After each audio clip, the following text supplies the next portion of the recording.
Hi, this is Belinda. Welcome to my channel. Today we're going to talk about outdoor travel photography. We love outdoors. Unfortunately, our biggest enemy during our travel is the strong sunlight. Oftentimes when we travel with the baby kids, we go out during the middle of the day, not necessarily around the noon time, but before after. And the sun was right above your head, and this is typically the worst time to photograph people.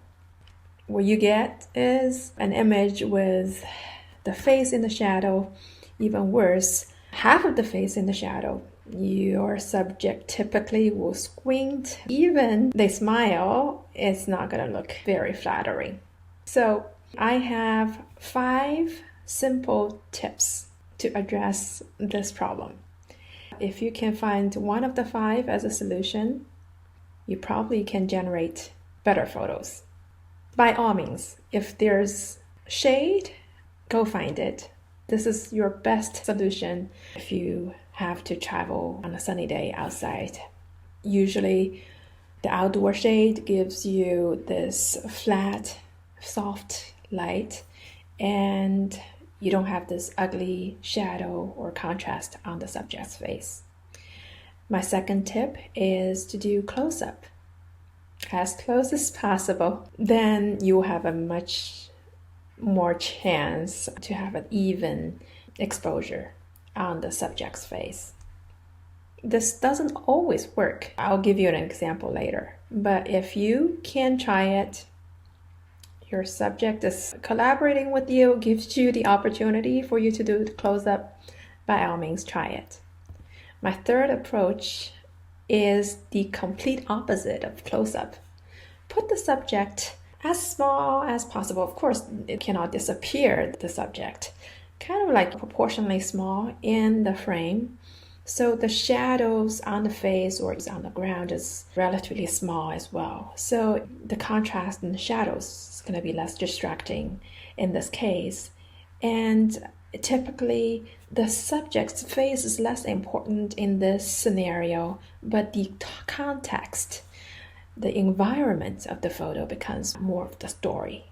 Now, the fourth approach, do not photograph the face. Have the subject turn away from you or photograph the subject behind them. This is something I always do, not because I love to photograph people from behind, but because it's just the easiest way for me to photograph my kids. I'm not distracting what they're doing. They're not bothered by me holding a camera in front of them, and the picture is usually very natural.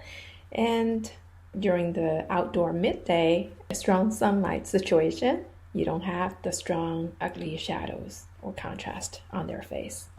Now, the last approach is, shoot from a different angle. Instead of photographing the person right in front of them at the eye level, photograph from top down or bottom up. Now, I give you another example. When we were in Laguna Shaxa in northern Chile in the Atacama Desert, we visited this salt flat in the middle of the day. It was not our plan, but we got lost. By the time we got there, it was literally around 12 o'clock. Or 1 o'clock, sometime between that. It's the worst time of the day. Obviously, you can see the shadow and the squint. It doesn't matter. You don't have to be a kid. The squint is very natural whenever you're in the strong sunlight. Now, do I have the opportunity to find the shade? No, absolutely not. This is the environment. And did I have the chance to do close-up? No. I actually find using a telescope lens to do the close-up when you photograph underage children might be the easiest. In this scenario, I didn't have the long lens with me, plus they were running, and it's kind of impossible to do a close-up with a mid-range or short lens. All right, so what did I do? Wait until the person's away from me, so the size is a little bit small, ratio-wise. So now the person's small, the shadow is small, and the shadows in the face obviously becomes a less of an issue. And environment and the context of the photo becomes more important. This is another solution. As I said, do not include the face of the subject. Another approach, I try to photograph from top down instead of just focusing on the person. I include more of the saw flat so you can see the landscape more clearly.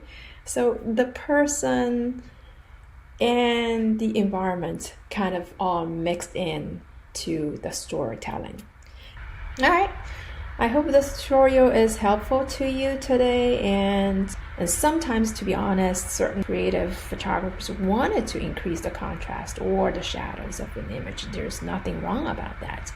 But if the strong sun is your enemy, try one of these 5 approaches I mentioned today and see if it can help you to improve your photo. Thank you so much. And I will see you in my future episode.